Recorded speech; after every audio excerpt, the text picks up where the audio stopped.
So, very good evening, everyone. So, first, let me introduce you all to the speaker of this webinar, Devery Doran.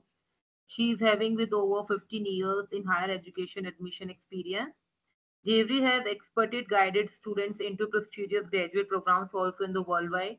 She is also a Harvard alumni with a master's in education policy and management, and she also excels in creating standout applications in personalized strategies and simplifying the standardized testing.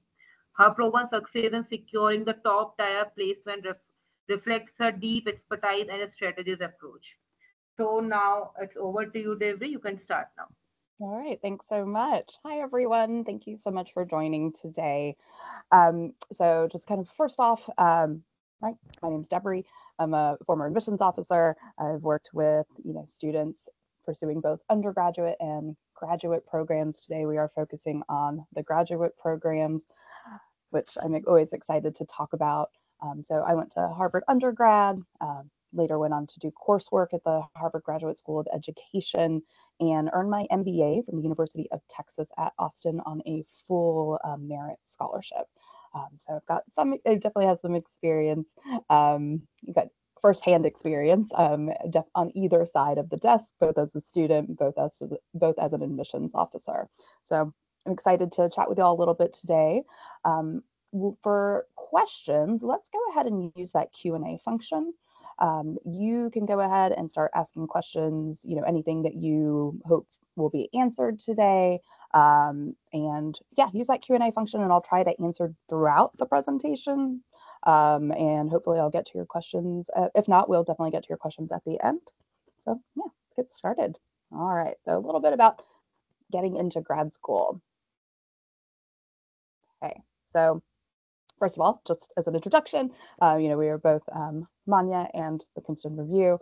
In conjunction, we can definitely help you get into your June graduate programs by providing one-on-one private tutoring, GRE, or other test prep courses, practice tests, information sessions, expert advisors.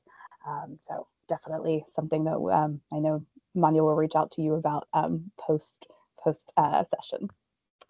All right, so today we're going to cover three main areas for getting into grad school. So first, I want to talk about kind of what is graduate school, what are some of the different programs out there, the importance of the GRE and also the GMAT and other testing, and the graduate application itself. I'm also going to kind of pepper in how to think about graduate school and how to find programs, why you might want to go to grad school, and things like that. All right. So what is graduate school, right? So what do we mean when we say graduate school? So graduate school is any study beyond college. So in the US, we call college the undergraduate experience, right? So for us, that's 4 years to earn your bachelor's degree. So we call that college. After college, you of course have the opportunity to specialize in a field, to perhaps to specialize, perhaps to further your education, to be more marketable on the job market, to maybe even shift careers. So graduate school can serve a great many purposes, but it is the schooling you do post undergrad, post bachelor's degree. And so something to note is that it can be both a master's degree, but it can also be a PhD as well. So here are some example of some of the different graduate programs that we have here in the States.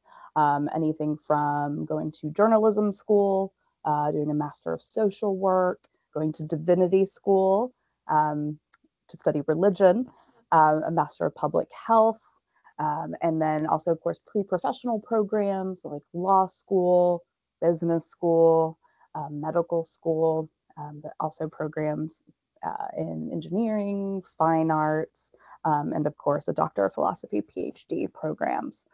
So many different options and many different routes. Something I do want to note also is just to note that In the US, law school and medical school are always graduate programs.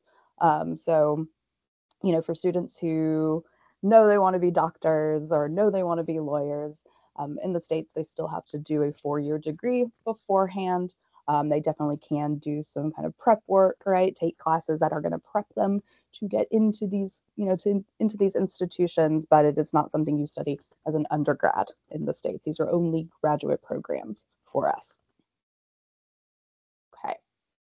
All right, so graduate school is definitely, it's a very general term, right? So we've got, kind of undergrad, we've got graduate, we've got graduate school, but each graduate program is extremely specific. Yes, each graduate school is extremely specific, so much so that I'm not sure, if you are familiar with the undergrad process in the US, but typically we have a lot of flexibility. In our undergraduate programs, you can study a great number of things. In your graduate programs, you are going for a very specific reason. Which typically is like how most countries operate with their undergraduate programs. But for us, it really tends to be a bit more about graduate school, where you really might focus in on something you want to study. And that really becomes very apparent when you are filling out your application for grad school. Like, you've got to have really specific reasons on, why you want to go into this area. Okay, so we've got our master's and doctoral degree programs that are included in different types of graduate programs. We've got research and professional masters. So our professional programs, like I mentioned, law, journalism, business, medicine, and masters of science and masters of arts as well. So you can specialize in teaching. You can specialize in a very specific form of engineering. You can, get a PhD in a very niche topic, and in order to be a professor of that topic. So master's programs definitely are definitely are for people who have kind of a direction and have a clear reason on why they want to pursue these programs, right? I think undergrad is definitely much more of a time of exploration in the States, right? Flexibility, trying to figure out what you want to do, what you actually enjoy, whereas your master's programs for us tend to be, so much more focused, and to hopefully give students the skill set that they need, right, to go into the workforce or to, kind of climb the career ladder, to climb that career ladder, or to, kind of have that competitive edge kind of in the marketplace with a very specific niche specialization as well. All right. So as somebody who has sat on, on various admissions committees, for admissions officers, it's really important to get to know the student in the application. They really want to get to know your story and know a little bit about you beyond just, of course, your professional goals.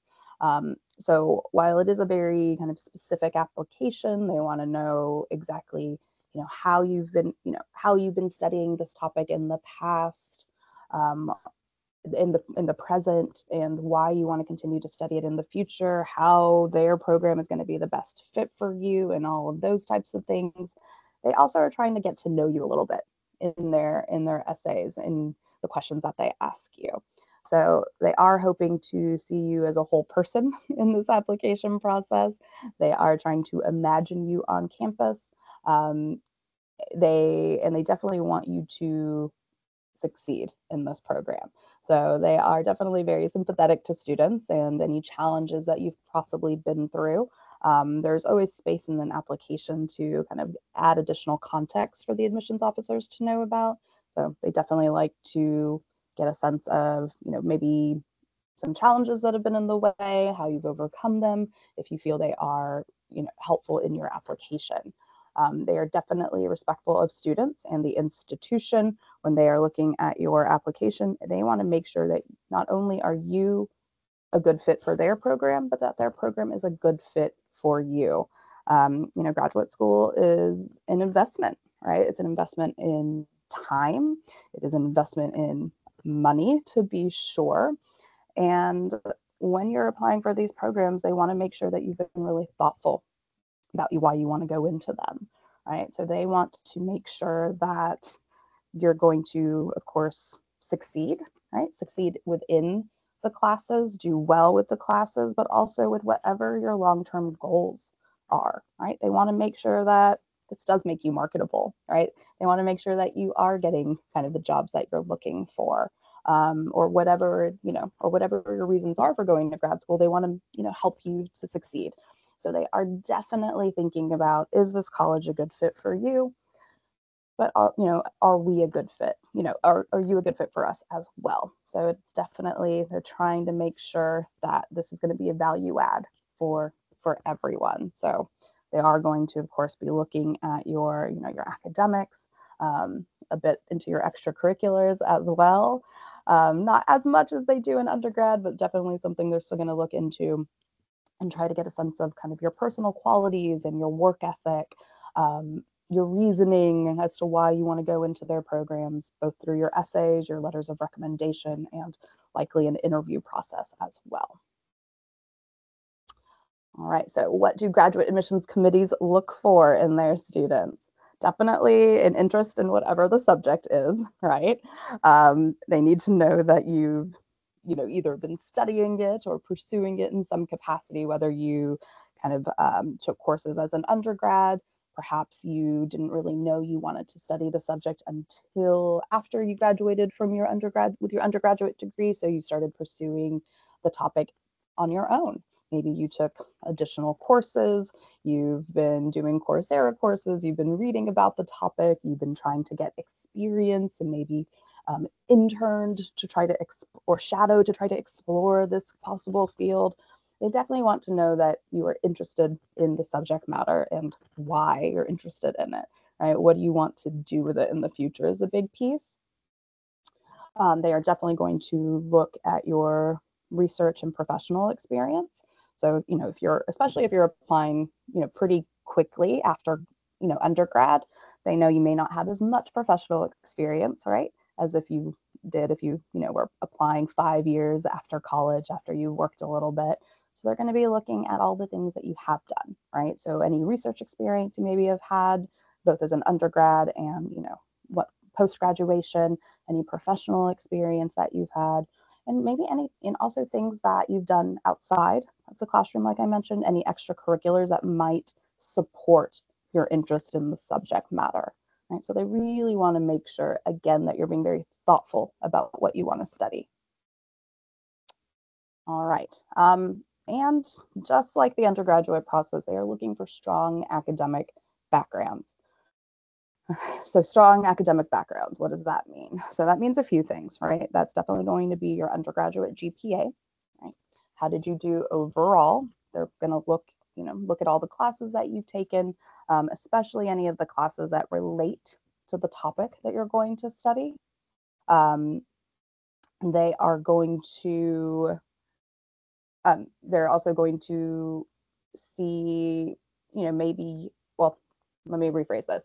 So let's say you didn't have the strongest academic background, right? Let's say, you are applying like 10 years after you graduated from undergrad and you're like, gosh, why are they still looking at my transcript when they should be looking at all of the experience that I've had, right?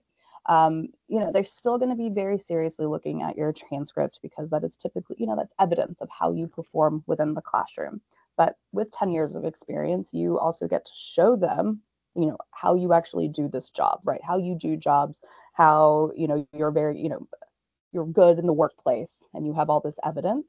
But you can also, take additional classes to kind of boost maybe not boost your GPA, but to show them that you're very serious about a topic and you can handle the workload. So, sometimes students will do, kind of formal programs where, especially if they're going into a science and they don't have a lot of experience in science, or maybe want to kind of up their GPA, they might do something called a post-bac, where they, study specific topics like, bio and chem that they maybe didn't do in undergrad, because they want to, be prepared for the grad program and they want to also do well in those types of courses. You might just be taking you might take classes that are just of interest to you. you might want to, prep and take more math classes, especially if you're doing more of a quantitative degree, or, take courses where you are exploring kind of more languages, whether you're doing, you know, if you're doing a like kind of computer science degree. So you can definitely boost your academic background, especially, I think it's hard to, when you're 20, to know to really be thinking so much about the future. And then if you're applying 10 years later, to be looking back on those grades. But there are ways to boost your academic performance. And that especially is actually where testing comes into play. So yeah, maybe you were a student, 10 years ago by the time you're applying, but when it comes to boosting your academic background, testing is where I think you can kind of make up for some of maybe what you're lacking in your academics. Uh, so let's look at that. So kind of let's talk a little bit about the importance of the GRE. So um, the GRE is kind of I would say the universal exam that most graduate programs will accept. So life sciences, physical sciences, education, even business will accept the GRE. The GRE stands for the Graduate Record Examination. I always forget what it even means, because we just call it the GRE. It is often required by pretty much most programs. There are some alternatives out there where colleges or universities might be test optional, or they might have some different kind of examinations that you can take, maybe some internal ones, or they'll give you other opportunities to demonstrate your academic ability. But typically a GRE is a good additional metric to have, even if a university is test optional. I think especially if you are coming from, kind of from an international background and you have studied not in the US as an undergrad, having a GRE or having a GMAT or, whatever other test a college or a university is asking you to have is a really good idea, because it gives them that extra assurance that you can handle the academics, right? So I definitely think you should take the GRE when applying to these programs. If a school is test optional, you can decide whether or not you want to use it, if your scores aren't where you need them to be. But typically they help you, right? Like I said, they give you that extra reassurance. Even business and law schools many are now accepting the GRE in lieu of kind of their specific exams. Like business is typically the GMAT, law schools is typically the LSAT. So graduate programs are trying to, draw in more people. So they are starting to accept the GRE in lieu of those more specific exams. So just to note. All right. And honestly, it's pretty easy to take the GRE. It's a lot easier than, taking the SAT or anything like that. So it is offered at, all those prometric testing centers. And it's also offered at home, where it can be remote proctored. So it's digital. It is not paper. It hasn't been paper for a very long time. It was one of the tests that went digital very early on. And it's honestly not unlike the SAT in a lot of ways, where there's math, it's a math section, kind of a verbal and reading section. There's no longer a writing section where you actually write an essay. And when it comes to the GRE, really, I honestly recommend typically that students or applicants try to take it when they are kind of still in kind of a study, like in a study space, or like they're still kind of in more of an academic headspace. And so you're used to studying. So if you are, graduating from, from your undergrad program, or are, somebody, or are, working, it can be a good idea to start to study for it and just go ahead and take it. If you take some time off, I think sometimes it's a little more challenging to all of a sudden go and start studying again and get back into that academic mindset. I know when I took the GRE when I took the GRE and I started taking practice exams, I was like, oh my gosh, it felt like I was like, do I even speak English? Like my verbal was so low initially. Like when I took the first practice exam, which, kicked me into high gear and made me start to study and, get help for the exam. But it's definitely something you can practice for and something you can take if quite a few times. But we want you to save money. We don't want you to have to like spend all this time doing it. So you do want to study for it. And if you can, I would take it when you feel like you're kind of more in that academic headspace. So you can take it 5 times in a 1 12-month period. That's a lot, right? But you can take it in case you need to. Your scores are only good for 5 years, though. So, if you took it when in your final year of college and now you're 10 years out, you're going to have to retake it, unfortunately. But you have 5 years to apply to grad school once you've taken the GRE. All right. So your GRE is very different from college exams. Like I said, it is much more like kind of like the SAT. So it's got some wide ranging material. There's definitely a way to master this, right? There's a lot of memorization, a lot of strategy around this exam. It is, of course, rigorously timed. There are very clearly right and wrong answers. It is machine graded. Only your final score matters, and you get your score right then and there when you are finished with the exam, right? So digital, it's instant, it's timed, it's also adaptive, which I'll talk about in just a second. So it's just under 2 hours, which I'm very jealous of. I'm pretty sure when I took it, it was well over 3. There is quantitative reasoning and verbal reasoning. There is an analytical writing assessment, which you don't get that score until later on, but you do get your score for the quantitative reasoning and verbal reasoning after the exam is finished. All right, so it is adaptive. It is one of those adaptive tests, meaning the questions will get harder or easier based on your performance in the first section. So if so let's say the first few questions you have are really hard, and then all of a sudden they get to be really easy. That means that the computer is kind of adapting to what kind of what your level is.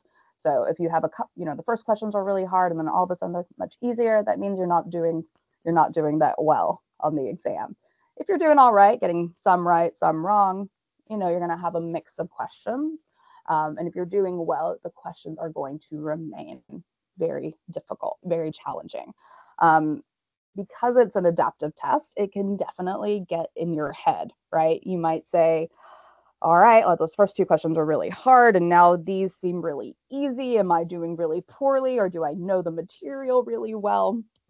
So it is really important to definitely study and kind of get used to this adaptive style if it's not something you've ever done before, because initially it can feel really overwhelming, or you can really overthink, am I doing well, am I doing poorly, if you're not sure, if you're not really familiar with this style. All right, so that's the GRE, and then the GMAT I'll just briefly talk about. So the GMAT is the business school exam, another exam I've also had much experience with. Also computer-based test offered at test centers, also adaptive by question, and your scores, again, are valid for 5 years. Also kind of a verbal section, quantitative reasoning, and very similar kind of format. The GMAT has changed very recently, so it is now about an hour shorter than it used to be. Again, I am very jealous of that. So just over a 2-hour test with quantitative reasoning, verbal reasoning, and data insights. Of course, if you're going into business school, it is going to be a bit more quant focused, quant heavy. So they've got that data insight section as well. Something that's really cool, or something that I'm jealous of specifically, is that there's more flexibility in the exam now. So instead of like, it used to be that you could never kind of go back and look at the questions once you had answered them. but now they allow you to actually bookmark and review a few questions and change up to 3 answers per section. So that I think is, is great. It is still an adaptive test as well, though. So again, that can totally get in your head. So it is something, whatever test you're taking, it is always important to take full practice exams, right? To like put yourself in that kind of testing mindset, give yourself a few hours, close the doors and actually run through these tests, because that is going to be ultimately that's going to be the best practice you can do, is to just get used to the timing, get used to the style of questions, and that's probably the most impactful type of studying you can do kind of when you're getting closer to the exam. All right. For specifics about the test itself, but just again to show you what it could look like in a computer adaptive situation. So let's see. So let's say your first question was more of a medium question, right? They're trying to gauge, the computer's trying to gauge, do I need to give you harder questions or do I need to give you easier questions? So if your first question was a medium question and you got it right, then you would get a hard question. If you got that hard question wrong, they'd give you a medium question again. If you got that hard question right, they'd give you a harder question. If you got that first question wrong, they'd give you an easier question. If you got that second question wrong, they'd give you an even easier question. So it's definitely going to adapt to how you respond to those first couple of questions are incredibly important. So there is strategy around like how much time you spend like at the beginning versus kind of at the end. All right, GMAT median scores. If we are looking at kind of top 20 programs, they are definitely expecting above 700, kind of out of 800-ish.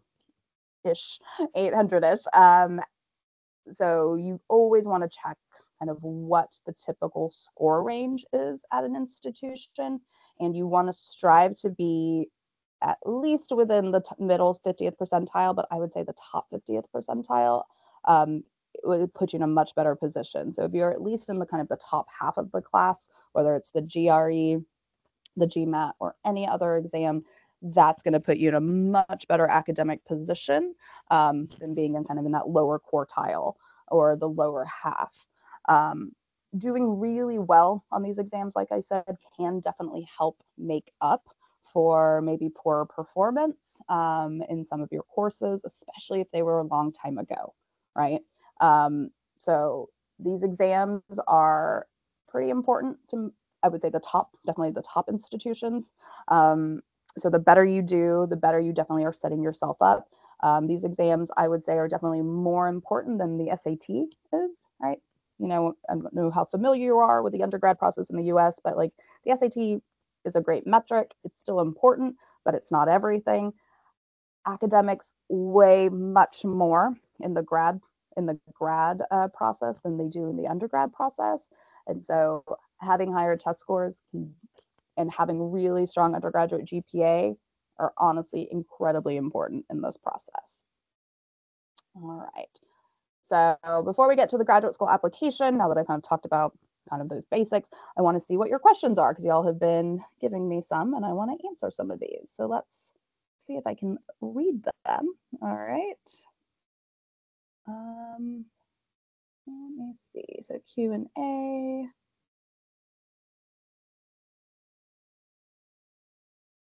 Let's see. So I have a question here. Is doing a master's soon after a degree, is that better than doing a job for a few years? I would say that when you're trying to decide when to do your master's, it's good to kind of to do your research first, right? So if there's a specific type of program you want to go into, you should look at kind of the one pager that the school provides. Like they're going to let you know what the kind of the average age or the average, number of years of experiences for students coming into this program. There are definitely programs where it's okay to go directly in, right? Especially if you're going to like trying to specialize in something. It could be a teaching, you want to get a teaching degree before and do a teaching practicum before you really are going into the classroom full time, but it would also be fine to teach first and then, go and get a master's. There are also certain masters where you definitely need work experience beforehand. Business school, for example, you definitely need work experience. You have to, yeah, you definitely need work experience because it's all about trying to figure out how do you kind of make your business better, or how do you become a better contributor to the organizations you're a part of. And if you don't have any real world work experience, you're not going to be able to really share a lot with your classmates, right? Like you're not going to actually be able to give a lot of insight. And so you definitely want at least a few years of experience. Top programs almost never take students who are directly out of college, unless they went there as an undergrad and are doing like a special program with them. So having work experience I think can be really beneficial. From my personal perspective, I think even if you are going into a PhD program, let's say, so at least like a 7-year program, um, I think it's still a good idea to have at least a year of working between school and between undergrad and between graduate school, because I think it really helps to have some real world experience. I think students can get really caught up in academia and not be really aware of like kind of what's happening out there. So I do think even if you are about to graduate from undergrad, taking a year off, even if you work a retail job, as a coffee barista, whatever, I think that can still be really valuable while you work on your applications, to just kind of not be in the academic setting for a year.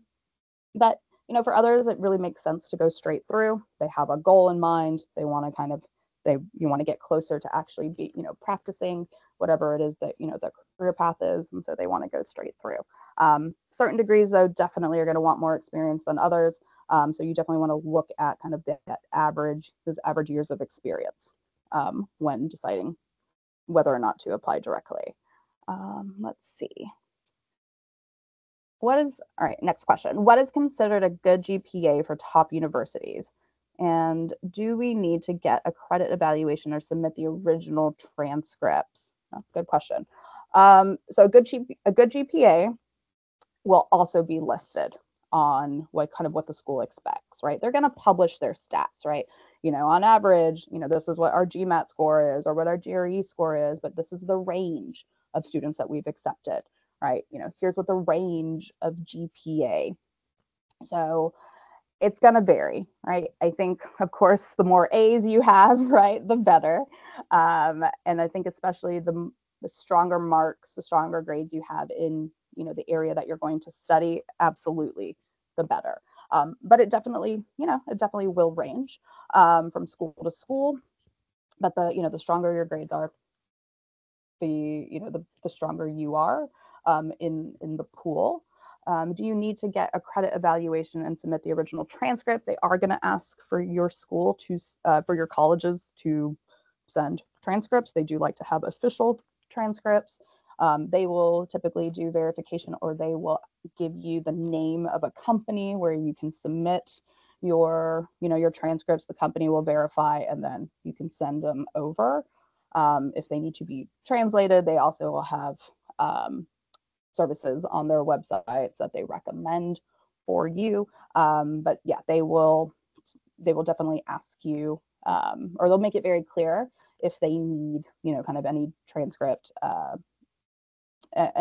translation or anything like that. Let's see what else we got.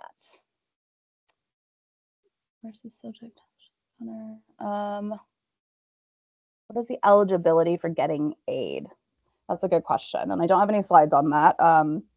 So financial aid is tricky for international students, period, right? It's definitely a challenge at the undergrad level, but I think it can be even more challenging at the graduate level. So, a part of picking the universities you want to apply to is definitely going to be looking at the funding part of it, right? Do they offer international students aid, right? And what is the total cost of enrollment, right? The total cost of attendance, not just what's the tuition, but what's the total cost of attendance for this program?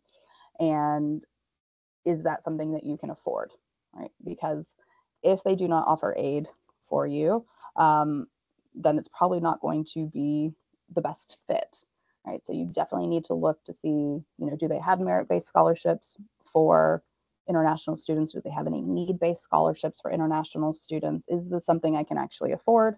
Attending information sessions is going to be a good way to kind of figure that out. Talking to the financial aid office is going to be a good way to figure that out as well. But it is definitely much more challenging to get those. And if the school does offer, kind of scholarships for international students, it's going to be incredibly competitive, and they're going to be doing it to students with top marks and very clear reasons for, being at these institutions. So it definitely is more challenging, unless you happen to hold, dual citizenship or permanent residency in the US. It's going to be a lot more challenging to definitely get funding. So do think about that as you go into this process. Make sure you are applying to programs that you can afford or possibly could afford if they have merit-based scholarships, because it is a big part of whether or not it makes sense for you. Okay, let's see. All right.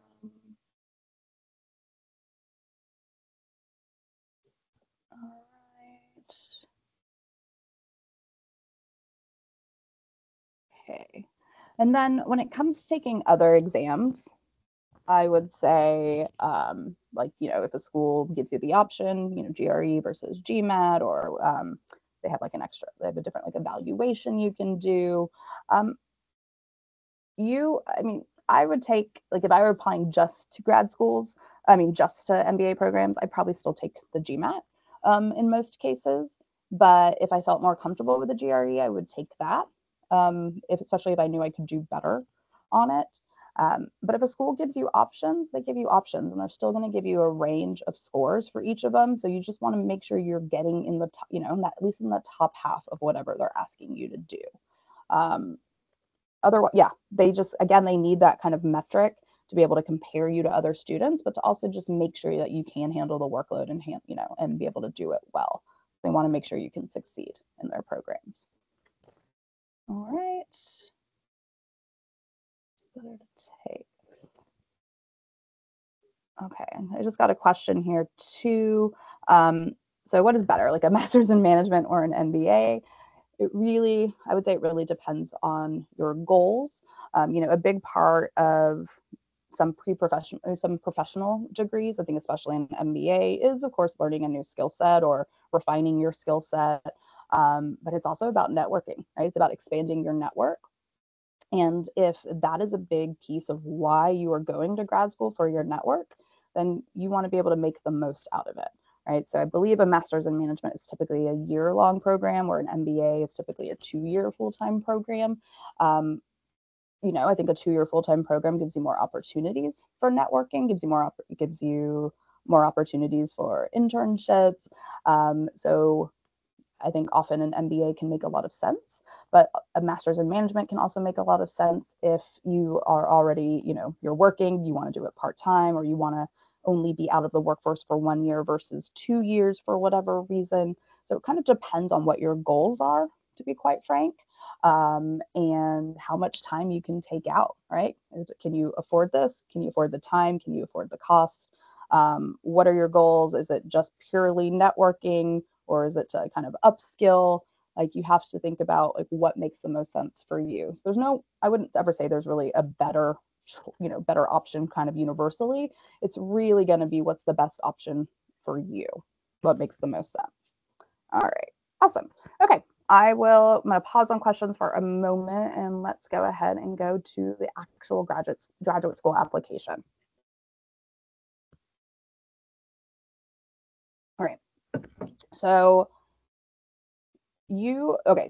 just like undergraduate colleges in the US, graduate universities are also going to have their own requirements. And every university is going to be a little bit different in what they require, possibly what their deadlines are, what essays they require, and how many and what type of recommendations they require. So when So it is very important that as you start to build out the list of programs that you are applying to, that you keep track of this, right? That you know when things are due.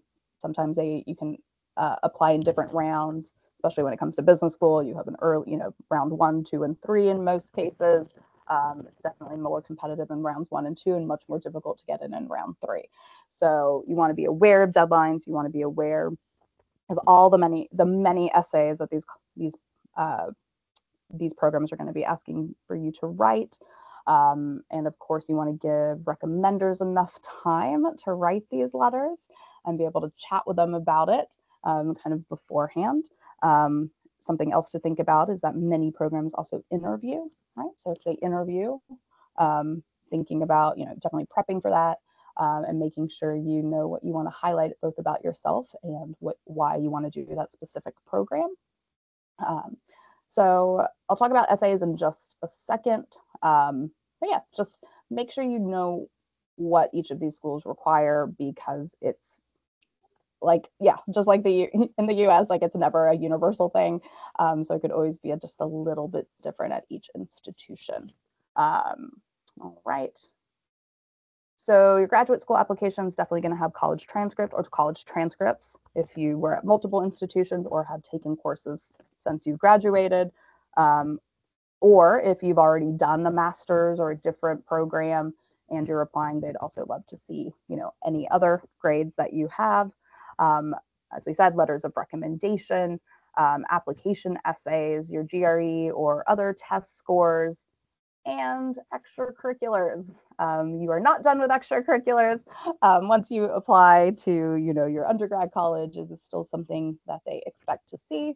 Maybe not in this, definitely not in the same way, right? Where you have, 10, 20 extracurriculars, lots of leadership opportunities, but they do expect to still see that you are active outside of work or outside of the classroom, kind of depending on, where you are in the process. And we can talk a little bit more about that. All right. So the personal statement and essays. So when you're applying to grad school, you are still going to be writing a personal statement and probably a couple of other essay questions for each program that you are applying to. Your personal statement will be something that you likely can reuse across, different, or at least parts of it that you can use across the different programs that you apply to. But maybe not for every program that you apply to. Typically, a personal statement is both trying to get to know you, right? And also trying to understand your reasons for why you want to go into the field that you've applied to. So, what kind of past experience and present experiences um, are going to lead to the future experiences that you want to have at this institution? How are you qualified for this program? Why is this specific program a good fit for you?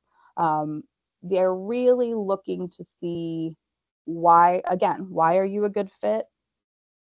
Why is this, why are they a good fit for you, right? So kind of this two both sides of the desk kind of thing there. So your application essay should definitely show the admissions committee what makes you different from other applicants, but without you kind of saying this is what makes me different, but you highlighting your strengths, but also highlighting your reasons for why you want to go into this field or further study this area. So it has to be really clear, right? Sometimes it's okay to say, well, I'm doing this program because I know I want to do business for these reasons, but I'm very open. I want to study marketing and study this to figure out which direction I want to go into. That's okay.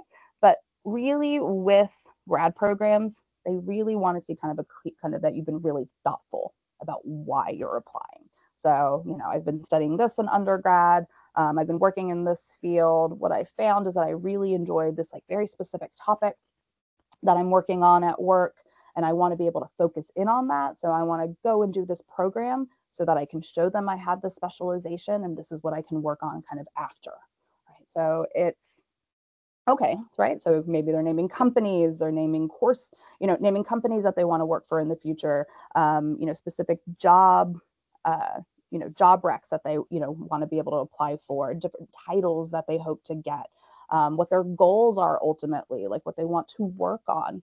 what kind of impact they want to have within their industry, within their community. So it's got to be it has to be a really clear picture for them. You've been really thoughtful about why you want to do this, because again, remember, they want you to succeed in this program. They want it to make sense for you, because there's a lot of cost that goes into it, both time, opportunity, and financial cost that goes into a graduate program. So they want to make sure that you've been really thoughtful about why this is the right step for you. So it has to have there's going to be a lot of specifics in the essays that you write, right? You need to show that you've really done your research when you are applying to these programs. So it's not also just, here's why I want to do it and here's what I'm going to do with it. It's here's why I want to do it at your institution. So I want to work with these professors. And I want to take these courses in order to, learn XYZ. I'm excited about these extracurriculars, these activities, because it's going to give me the experience to do this. So they've got to see why also their specific programs makes the most sense for you. So that requires a lot of research on your part, right? You can't just kind of Google, what are the top 10 programs for physics, and say, okay, that's where I'm applying. Maybe that's how you start your list, but then you've got to actually dig in and do the research. What makes this program a strong program, right? Why is it a good fit for you? Is there going to be a lot of experiential learning, a lot of hands-on learning? Do they guarantee certain internships? Have professors published papers that are of interest of you and you're going to be able to work directly with them, right? Is there a lab that you want, a certain professor you want to work with? And especially for like PhD programs, you have to be so specific about what you want to do. But it kind of goes, but it's the same for master's programs as well. They want to know why this school is a good fit. So you have to do your research. You've got to attend information sessions, and they all have virtual sessions at this point. You want to talk to current and former students and, ask them about their experiences, ask them real questions, because you are going into this. Again, remember, you are going into this and you're paying a lot. You are paying in time. And so you want to make sure that it's good for you. So you've really got to kind of dig in and make sure you're applying to the places that make sense for you and that it's going to help you actually kind of reach your goals. You don't have a lot of time to explore in grad school. You really do need to go in knowing how you're going to hit the ground running, because it's not a 4-year experience. For the most part, it's 1 or 2 years. And so you've got to do this kind of front end research to make sure that the programs you're applying to make sense for you and that it's actually something you really do want to do, something that you need to do. So just kind of definitely some things to think about. All right. When it comes to letters of recommendation, your recommendations definitely can show the admissions committees, who you are in the classroom and who you are in the workplace, and also maybe who you are kind of personally, right? So every program is going to ask for something different, and especially it's also going to depend on your age and experience. So if you're applying right out of college, you might be asking a couple of professors to write for you. If it's a few years out, you might ask a professor and your boss. You might also do maybe more of a character recommendation, especially if you've been volunteering somewhere. It's really going to depend. So again, you want to pay attention to what each of these universities is asking for, what type of recommendations they're asking for. These also with these recommendation letters, they tend to have specific questions for your recommenders. So it's typically not just like, here's a letter of recommendation. They often also have questions that they want the recommender to address. So when you ask for these letters, you want to, again, also make sure you've done your research about what the recommender is going to have to do. And you want to definitely give them enough time to do it. Right? You don't want to ask kind of at the last minute. You want to make sure that they know what they need to address in your letter. You can be very frank with them about any, maybe a project you worked on that you want them to talk about, some experiences you've had with them that you want them to cover. You can be, very open about what you would like for them to include in your letter. But you just want to make sure that you give them ample time and that they are answering any specific questions that the university has asked for them to address in their letters. All right, let's see. Okay, extracurricular activities. So definitely less important than the undergraduate process, right? But still important. So academics, of course, first and foremost, the most important thing in this process. Your narrative, why are you going into this? Incredibly important. The letters of recommendation help provide, some outside kind of, outside assurance that you will be a good fit for the program, evidence that you'd be a good fit for the program, and then your extracurriculars can also tell us a lot about you, though. So by extra, they truly do mean extra. It's not just maybe committees that you're running, at work, or think maybe, initiatives you're taking at work. You will have the space to talk about that. But when it comes to extracurriculars, they mean what are you doing outside of the classroom, or what are you doing outside of the office? So that can include, of course, volunteering. That it can include taking, additional courses, especially in the area you want to go into. That can include, shadowing someone in a field. That could include anything recreational. You could be on in a fun sports league. But they are trying to see how do you engage in the community, because they are also thinking about their own communities, right? They do have extracurriculars. They do want you to be involved in societies and organizations when you're on campus. So they're also trying to see how do you engage kind of outside, what are some of your hobbies, how, yeah, do you do more than just kind of watch TV at the end of the day is also what they're thinking about. So don't underplay these. Like, you do want to be engaged. I know it's hard to be engaged after work, after a long day, but to be doing some things outside of work, outside of the classroom is also important to them. And I think especially if it can relate to what you want to go into or to a cause that you care about, they will learn a lot about you that way. Okay. All right. And then let's talk a little bit about your application timeline. So typically, for kind of the regular round, or the second round in business schools, you have a January deadline, but it could be earlier and it could be later in the process. So again, you want to be on top of all of the deadlines of when you need to have everything submitted. So not your application, but also your letters of recommendation. With this timeline, I would say that August is absolutely, if you're applying in January, August is absolutely the latest time you would want to get started. You've got to know where you've got to do a lot of research on the programs that you're applying to, like I mentioned, right? You've got to do information sessions. You need to talk to current and former students. You need to kind of maybe even talk to some of the professors. If there's something very niche you want to work on, you want to work in their lab, like, you've got to do a lot of legwork at the beginning to make sure you're applying to the right places. So August, I think, would probably be the latest you would want to get started if you had a January deadline. It's also the latest you'd want to ask for letters of recommendation if possible. Right? Again, you want to give people ample time to write these. They're doing you the favor. So you want to give them ample time to do so.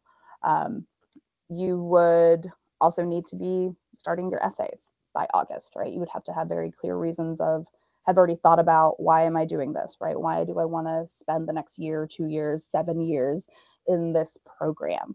So that would be something you want to, really start thinking about before, way before August, and start writing that personal statement, or at least start outlining it.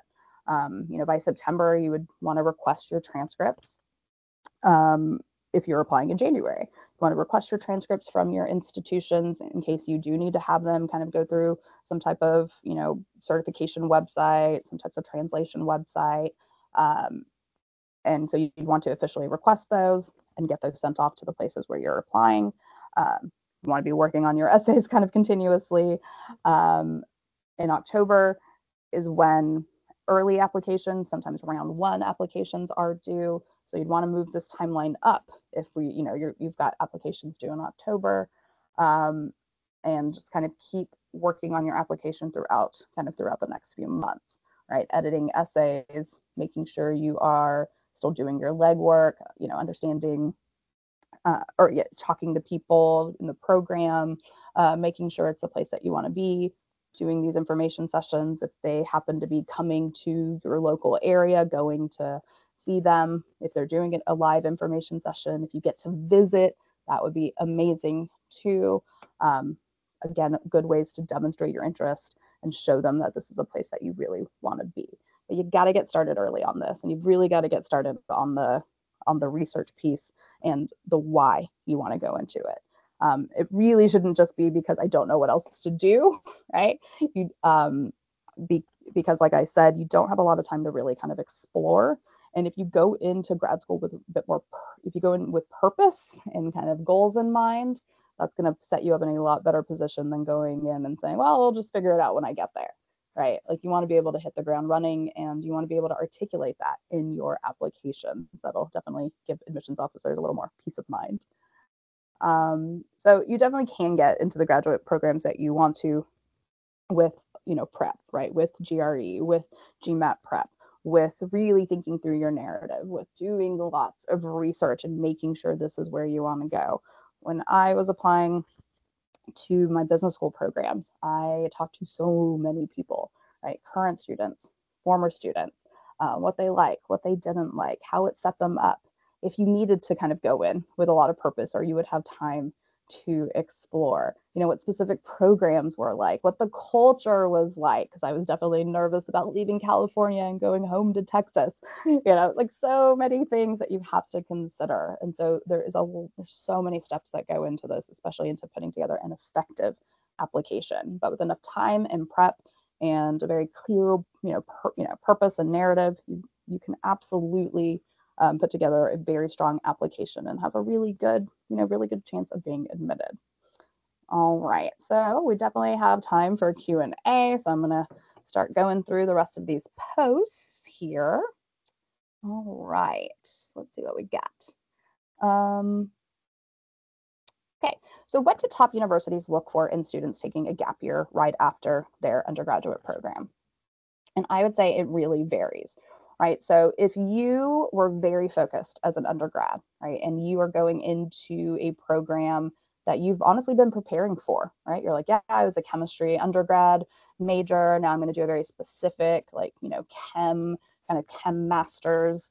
And I've been doing research as an undergrad. I've been working closely with this professor. You could do a lot with your gap year. You could continue to work kind of in that field, or you could do something completely different. You could travel, you could volunteer, you could work a retail job, you could work a full-time job in a completely different field if you wanted. If you already had a strong application and a strong foundation, it would absolutely be okay to do something else for that year. Of course, I would maybe continue to read about the subject, maybe take an extra class on it, but you wouldn't have to focus on it if you already had top marks, great letters of recommendation. You could, do something else with that time, to be sure. So there's nothing, specific that you have to do. If though you hadn't really been preparing, or maybe you have slightly lower grades, then you would want to really show them that you can do the work. So I probably would get an internship. I probably would want to work in a lab. I probably would want to focus a little bit more on my, test prep, so that I could show them I could handle that work. So it really depends, right? Depends on the strength of your application at that time. Depends on your strength of your application at that time. Let's see. Much preference. Are undergrads given much preference than grad students when it comes to selection? Not quite sure what that means exactly when it comes to selection. I will say that admissions offices are completely separate. So so if you are applying to the Stanford School of Business, right, the Stanford Business School, they have their own admissions committee for their MBA program. They have their own admissions committee for their master's in management program. For they have like a kind of an accounting program. Their MSX program is going to be different, but they are going to be housed in the same school, but they all have different admissions committees, actually. As an undergrad, the undergraduate admissions committees tend to be much larger than the graduate school ones. They are looking for kind of different factors as an undergrad. Like I said, for when you are applying to a master's program, it is going to be very kind of academic focused in terms of, are you prepped for this? Is there a reason why you're doing this? What's your GPA look like? How have you maybe strengthened your academics since college, if they weren't the strongest? And what kind of work experience do you have? What's your testing look like, and all of that. But admissions committees tend to be pretty small when it comes to the graduate level.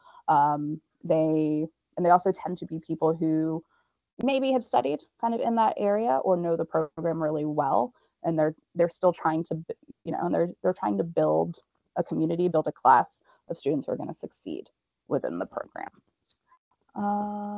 Let's see. Can we get an MBA admissions without GMAT with your IELTS alone? So your IELTS, your TOEFL, your English proficiency exams.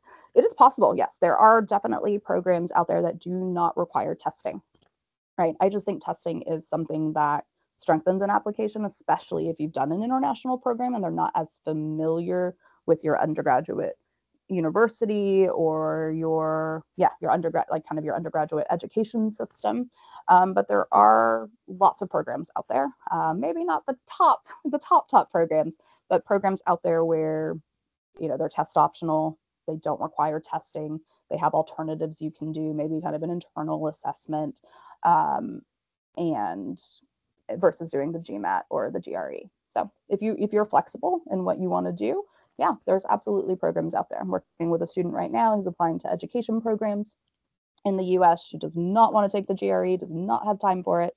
So we're not applying to programs that require it. And there are great programs out there that definitely fit her needs without having to take an exam. Okay, let's see. Looks like I have a question here. I think this might be more of an undergrad question, but I'm happy to answer it. Is the SAT and IELTS mandatory for people who are doing an IB diploma program? So that is that's for an undergrad institution. And my answer there is typically most colleges still like to see your IELTS or your TOEFL, and they'll be very clear about what their minimum scores are on each of their websites. Every college has different requirements. SAT is typically only mandatory at top schools right now in the US, but again, you want to double check to see if they require the SAT or ACT. They're typically interchangeable. But if they do require the SAT or ACT, that is something you have to do. They will not accept IB diploma or A-level predicted grades in lieu of the SAT or ACT, unless they explicitly say that they do. And to my knowledge, only Yale does right now at kind of a top level. But SATs or ACT is, if it's mandatory for a school, it's mandatory. So definitely something to plan for. I have a question here. Should we take a gap year and improve the GPA and extracurriculars for a high school student pass to get into uni like IB as an international student? Okay, so another undergrad question, I guess kind of in the same vein as grad school, like should I take a gap year to kind of improve my application? That's absolutely one way to go about it, right? You could apply to grad school, coming right out of college. You could apply to college coming right out of high school. And if you don't get into the places that you want to get into, of course, you could always take a gap year and reapply, or gap years and reapply. A gap year can be a really effective tool for you because it can help you really strengthen your application wherever you're weak. So if that's, studying and to get higher test scores, getting that shadowing or internship experience, taking additional courses, focusing on the nonprofit you were running, and really working on the impact that you have. A gap year can be very effective, but if you do take a gap year because you're trying to strengthen your application, then you need to strengthen your application, right? You can't just sit around studying for the test. You have to do other things to make your application much stronger. Don't know what that is. Can you tell the exact percentages taken? No, I cannot tell you the exact percentages of what you, I guess, would need to score on certain exams, or I'm not quite sure what exact percentages taken from GMAT, IELTS, and letters of rec for admission. They are, every institution is going to weigh these differently, right? So, they might say the GMAT is, 40% of, the GMAT and your GPA are 40% of, the weight of your application. Maybe your IELTS is 10%, maybe your letters of recommendation are 20, and your personal statements the rest. It's, for the most part, it's not that they're doing like, hard numbers of this is 40% and it's all got to add up. It really is kind of, are you within range? Does it make sense? They do still kind of take this kind of holistic perspective, where they are looking at the whole applicant, with a little more weight, but with a little more weight on the academics. But every institution is going to be different with how much emphasis they put on different parts of the application. So there's no clear way to tell you what percentages there are. Right, what exam should we take? You should take the exams that are recommended by that specific program. It's going to typically be the GRE is typically going to be one that's pretty universal, where even if you are applying to business school or even sometimes to law school, they will still accept the GRE in many places, but it is something you definitely want to double check, right? You definitely want to double check to see, should you be doing anything else? Is it a good idea to take the GRE and another exam, a more subject specific exam? So you definitely want to check the requirements of each institution.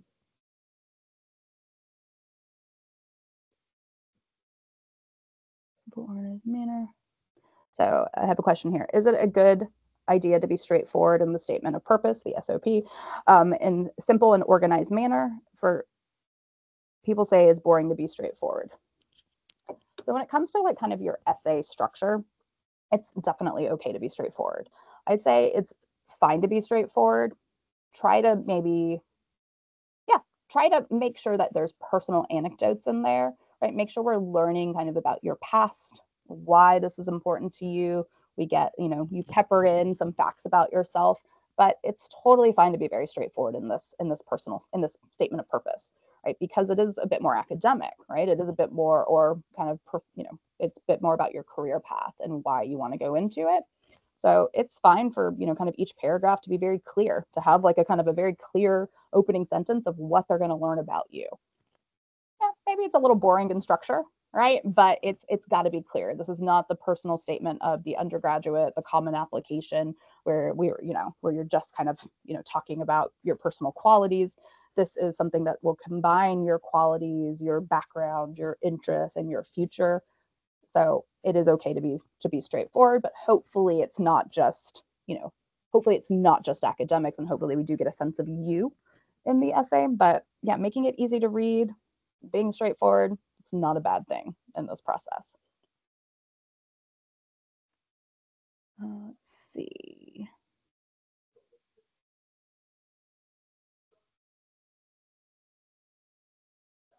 So here's a question. So generally, is the GRE better than subject tests? Which is better? Again, it's going to depend on the institution. If they give you the option, they give you the option. I still think a lot of universities, like if it's a business school you're applying to, I still think a lot of them prefer to see the GMAT. But if you've already taken the GRE or are studying for the GRE, or took it because you have another, you've already done another program, then stick with the GRE. It's going to be completely fine. But if you are starting kind of from scratch and you're only applying for a certain type of program, I would just take the test that makes the most sense for you. The GRE, of course, is more universal, so you could use it for something else, in the future, but do whatever makes the most sense for you. 3 tests, what happened to those 3 tests? If, say, I gave 2 tests this year and could not, let's see, those 3 tests after the year ends. If you were to sit for 2 exams this year or 2 or 3 exams this year and you weren't yet applying, they last for 5 years. So you can sit for those exams and kind of have them on hold and use them in the future. You could always retest in the future as well. Then I have a question that's very specific to a student who says, like, I'm in my 4th year, I have a 7.3 CGPA. Should I focus on academics this semester and then prepare for the GRE, or do you suggest I do something else? I think it kind of depends on, it depends on you, honestly. Like, can you handle kind of studying for an exam at the same time? I would probably say you really do want to focus on your academics. Maybe, yeah, you really do want to focus on your academics, but it also kind of depends on your timeline. Do you want to apply? Do you want to apply, immediately? Are you open to taking a gap year or, doing, whatever else in the meantime, kind of strengthening your application? But finishing strong, finishing your college experience strong is definitely important. So I think it depends on what you can handle, but you definitely don't want to let your academics decrease in any way in your final year.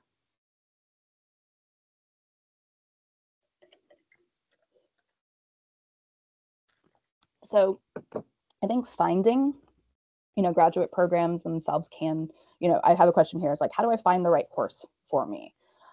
So I was knocking on the rankings earlier, but I think, using some of the lists out there of like, what are some of the top graduate programs, and asking yourself, as a place to start is fine, right? If you're like, but I wouldn't just look for like top 10 graduate programs. I would say like, what are the top 50, right? What are the top 50, 100 programs in this area? And what makes for a good program, right? I want you to also figure out what makes for a good program, not just because somebody says it's the best program, but why, right? Again, is it the best program for you? Is it because they have so many relationships with companies? And is it because 99% of the students have jobs before they graduate? Is it, is it because, is it, so why is it a top program? So I think looking at the rankings is a fine place to start. With the Princeton Review, actually, we have a pretty good website that's open to everybody, where you can, it's like has a search function. So you can say, all right, I want to be in this part of the country. I want a graduate program in this area, and kind of see what starts to pop up. So I would kind of start broad, and as you start to do research, you'll be able to narrow it pretty quickly, in that you'll figure out the things that you really want, like your must-haves out of the graduate school experience. Your dislikes will be pretty quickly apparent as well. And then everything else that's kind of a plus, right? You're like, well, I don't need to have this, but I would like to have this option. That sounds great. And you'll start to kind of quickly find that you have pretty strong preferences, pretty strong must-haves, parameters in this process. And that's going to help you start to kind of narrow it down a bit quickly. The more research you do, the more you'll be able to then kind of search more specifically, like, I want a master's in engineering with, mandatory, mandatory internships, and, so on, right? You'll be able to search much more specifically as well. Of course, when you work with a coach or a counselor in this process, they can definitely help you with those programs, find the programs that make sense for you and help you do that research. Let's see. Is academic result a major thing in getting financial aid? Pretty much. It's going to be, I think, especially for international students, very strong academics is going to be a big part of the financial aid piece when it comes down to merit, right? I think it's going to be pretty rare for there to be need-based financial aid. Typically pretty rare for all students, domestic or international, to have need-based financial aid for graduate schools. So mostly it is going to come down to academics and probably fit, right? An overall fit for the program, but academics will definitely be a big part of it. I have a question here. It's an undergrad question, which I'm happy to answer again. For a student currently studying in 12th grade, so in their final year of high school, I believe, When is it better to give exams and apply for colleges as an undergrad student? So typically you are applying to college in your final year of high school, so grade 12. Um, if you haven't already sat for exams, then that's something you definitely need to prioritize if you are applying to colleges that require them. Again, not a ton due. Most of the US is still pretty test optional in terms of undergraduate with the SAT or ACT. But if you are in grade 12, early applications are due in November 1st. So you definitely got to get a move on it if you haven't already started. If there is always a regular decision as well with a January 1st deadline, and there is always the opportunity for a gap year if needed. But I would start. You've got 2 months. You've got 2 months to kind of build your list, start writing your personal statement, get your letters of recommendation, and possibly sign up for an SAT or ACT depending on what's right for you. But you want to get going. Okay. Let's see.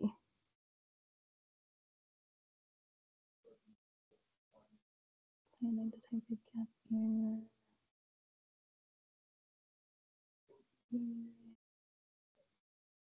Let's see.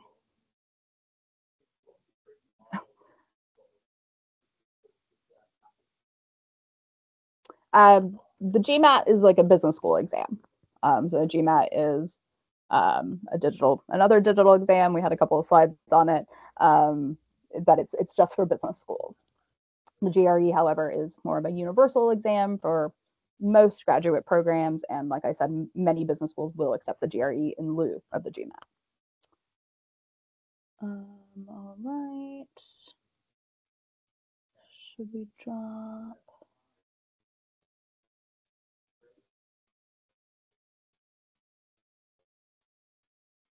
Okay, the question here. So for applying for a master's to an Ivy League, is it necessary to have published papers, or just research projects can also suffice? If you are applying for a PhD program, right, you definitely want to have things that are published. You want to have worked in a lab, or with a PI, you want to have published papers, be working closely with professors. But with a master's program, no, you don't necessarily have to have published papers at all. Of course, it's more about demonstrating your interest in the subject, so projects, work experience, internships, even extracurriculars related to the subject, coursework. That's what's going to be important. And of course, test results, academics, letters of recommendation.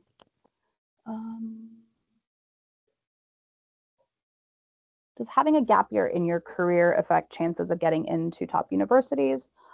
No, right? I guess it probably depends on the reason, right? So providing context in the application can be super helpful. So I personally had to take a gap year or a bit of time off when my father got sick to care for him. So, I mean, that's pretty easily explained, right? So if you did have to take time off, or maybe you kind of jumped around in your careers, you might, or in your different jobs, you might want to kind of address that, right? But you have the opportunity to address, gaps, to address maybe kind of low academics at a certain point, maybe career jumping, and so if you have something that maybe is kind of a, abnormal, atypical, you definitely do want to talk about it so that the admissions officers can understand your context and take that into advisement when making their decisions. Let's see.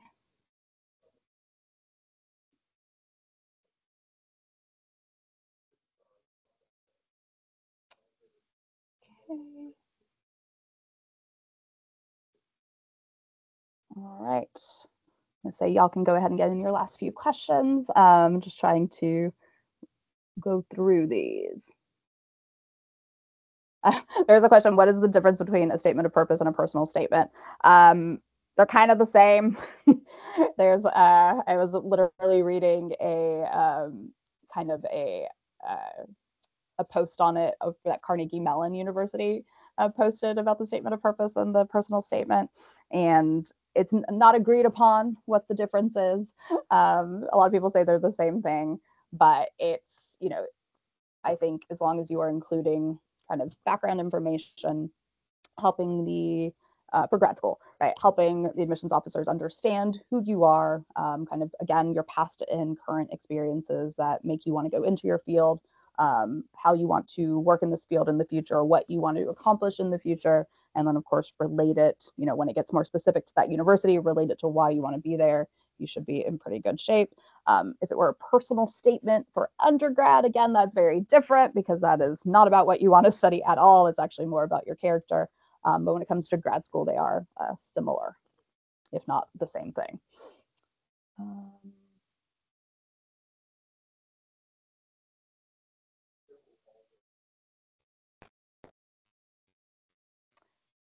Okay, I have another question here about kind of the undergrad experience. Is taking a gap year to improve your application to apply as an undergraduate student a good reason? Not in and of itself, right? So you don't just want to you don't want to just take a gap year because you want to study for the SAT all year, or you want to make sure that you're doing things that make sense for you. So if it's, I didn't really have time to work on my extracurriculars when I was in high school, or I didn't know I wanted to apply to the US, so now I need to work on them, then that's what you need to focus on, right? You need to focus on where there are gaps in your application, and hopefully, do something that's important to you, whether that's community service for a cause that you care about. Definitely do something academic, even if that's kind of self-study, taking, a college class, an online course, doing an internship. Like, it really can vary. It just kind of depends on you. If you want to work on a bigger project that you've been hoping to work on but didn't have time for. But taking a gap year for the sake of taking a gap year, we don't want you to do that, but we do want you to use that time wisely. And I would say, and I, already talked about that in terms of graduate school. If you already have a really strong application and you just want to take a year off in between going directly into a master's program, then you can do kind of what you want with that year. Still, you have to do something with it. But but if you need to strengthen your application, then you need to strengthen your application with that time that you have, that you're taking off. Okay, let's see if we've got anything else in here.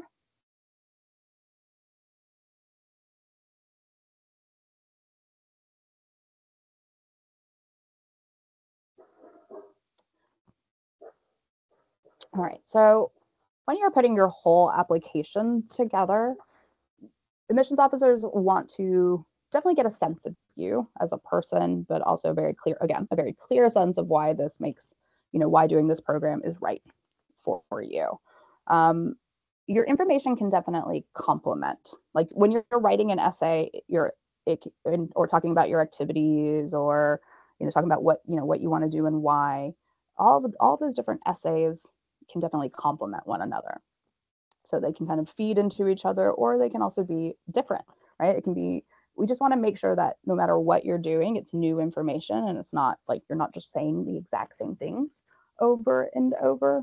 That's, so you do want to make sure that it's not repetitive. It can be complementary, but that it's not repetitive when looking at an application.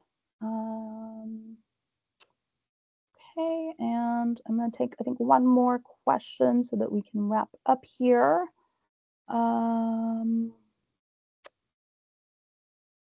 See if I've got any more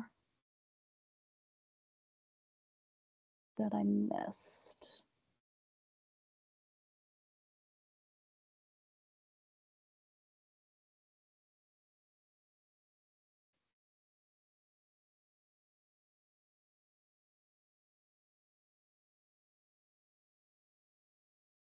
So then I think I had a question here about what does contributing to your community look, I guess, how much does it weigh in the application process?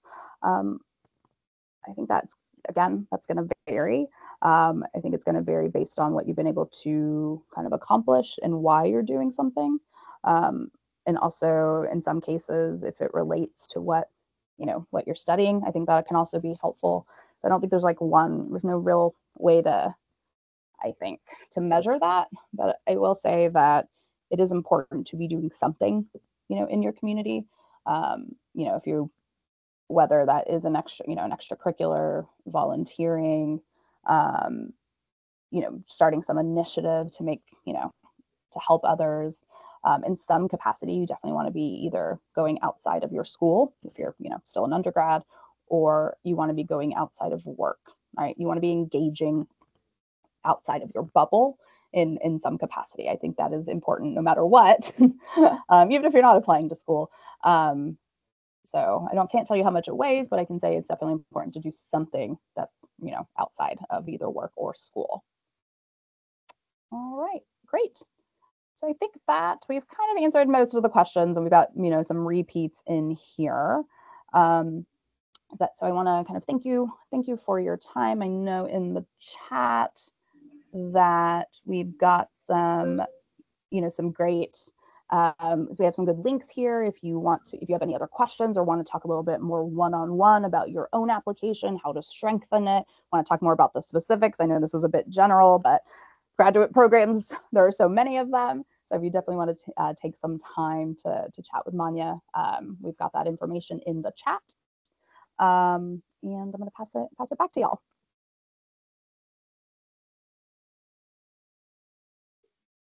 Manya, if you're still there. Yeah, thank you, Devery, for giving us your valuable time. Thank you all. Thank you. Y'all have a great day.